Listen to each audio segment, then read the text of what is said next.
what's left for the people that hosted the event. Is there any physical legacy? Is there any cultural legacy? And that's something that's been very important to London. And I'm pleased to say that there has been quite a lot. But when we look at other cities, and I won't dwell on it, but just here's a couple of examples of things that haven't proceeded. This is the 2004 Athens Olympics. This is the volleyball arena as it is now. This is the aquatic centre, the main sports hall. And more recently, Beijing 2008, that's the volleyball arena.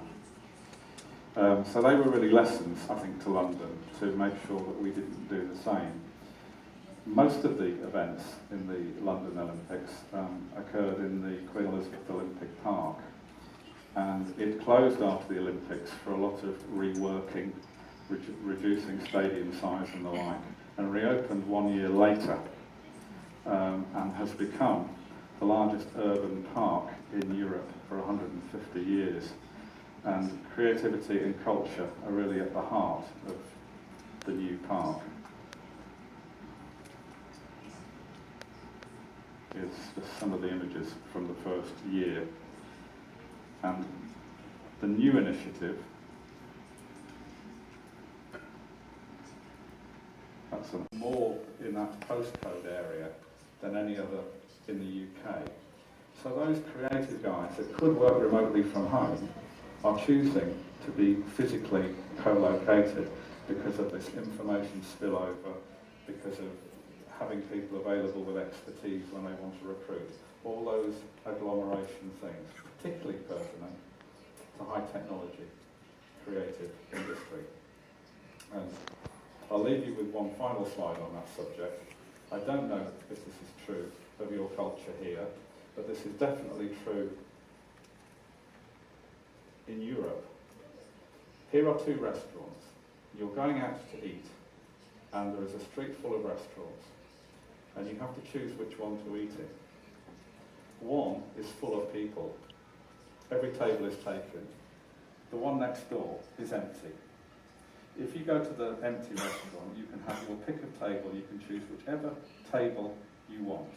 If you go to the full restaurant, you'll probably have to wait 5 or 10 minutes to get a seat, and then you won't be able to choose where you sit. Which restaurant do you choose? Well, in the West, it's certainly you'll choose a full one. You want to be where other people are. And that's the whole concept behind agglomeration. So, here's some design from Korea.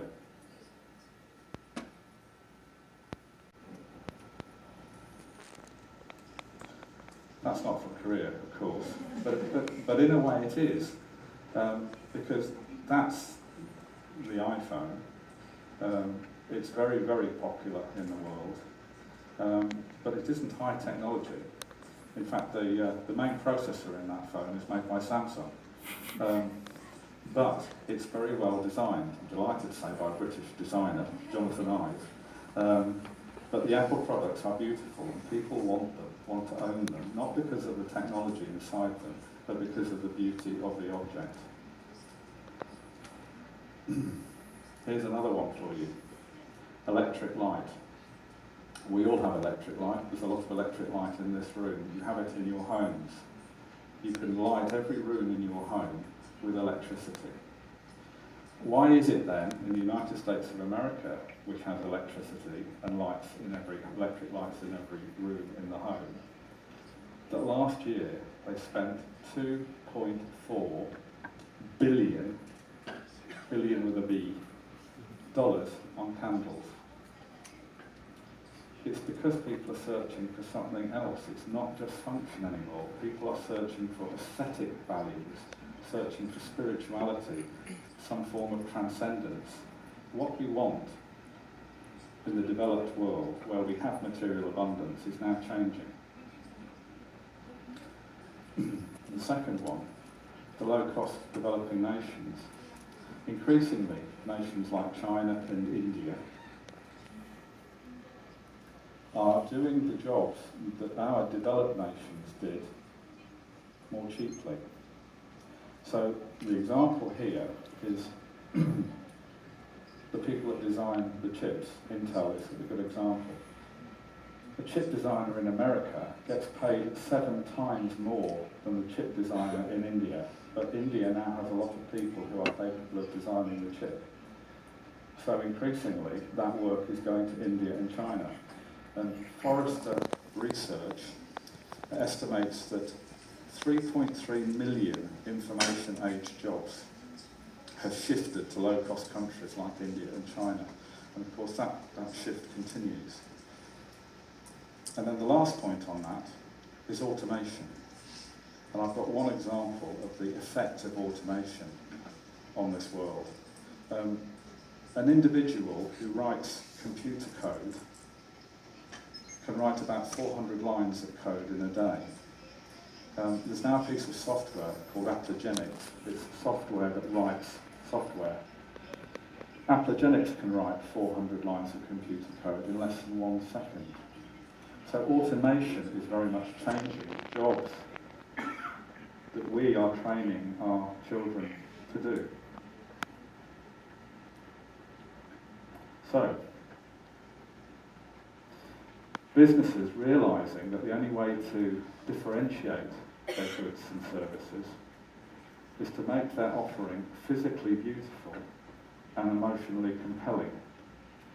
And so the high concept abilities of the artist are often more valuable than the easily replicated skills of the entry-level business graduate. And laboratory, a place for experiment.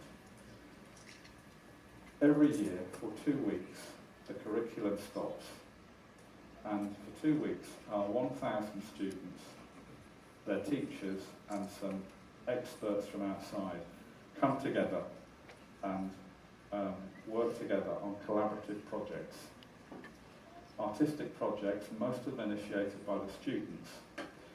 The whole idea is process rather than product, so many of these have outcomes that can be performed, but the idea is to collaborate in an artistic process, to make mistakes, to be free to make mistakes, but to explore creativity across different genres, disciplines and cultures.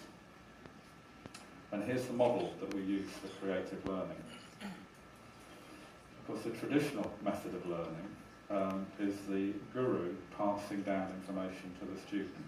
I'm the teacher, I have knowledge, you are the student, I give you the knowledge.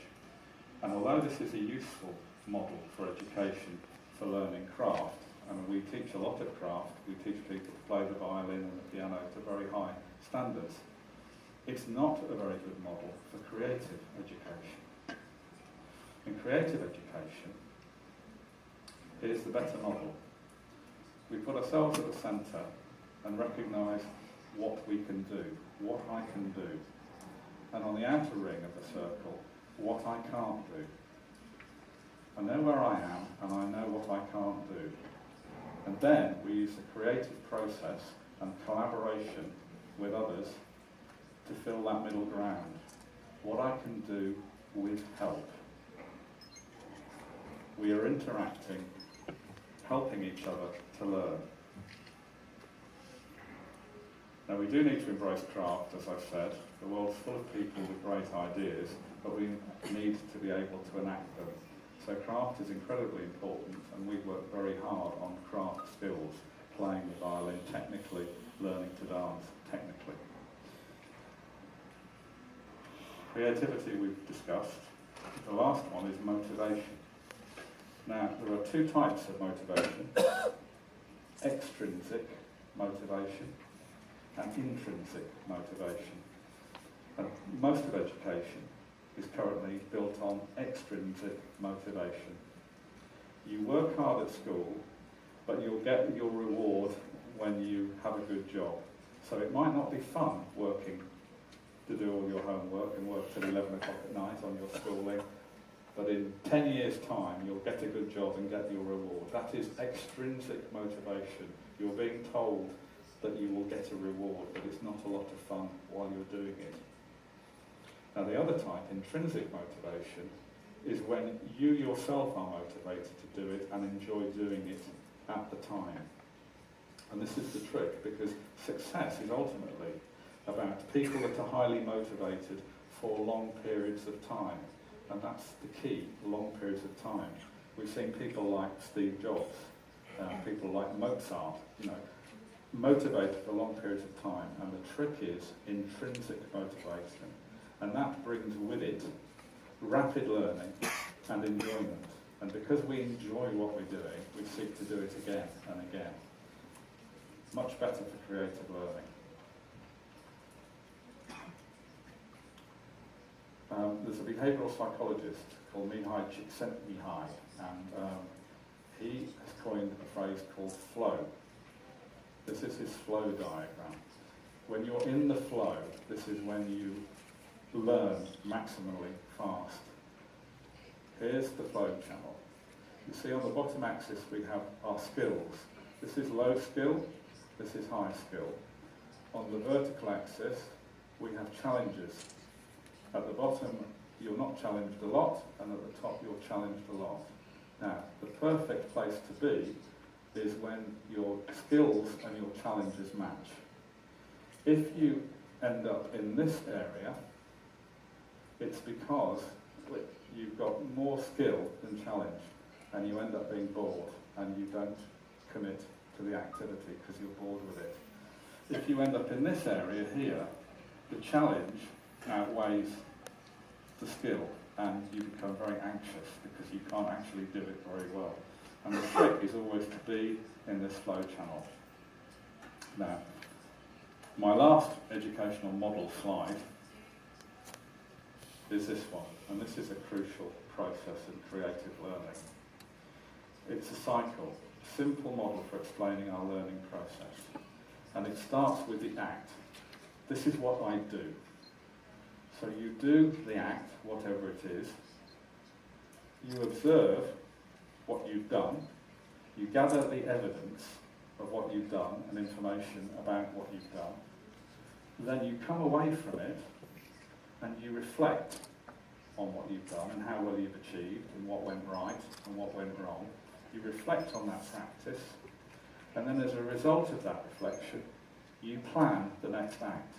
So you end up in this cycle, but the critical point in the cycle is standing back from the activity and reflecting on it.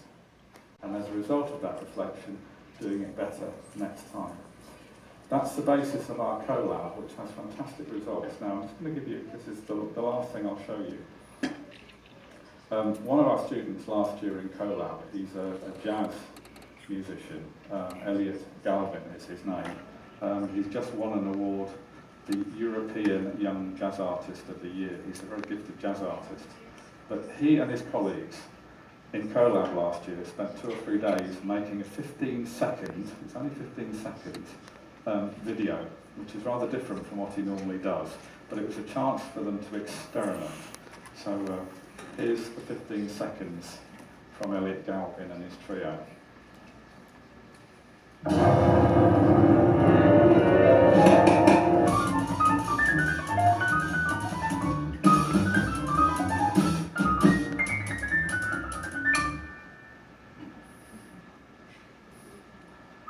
So that was collab, and that was Creative London. Thank you.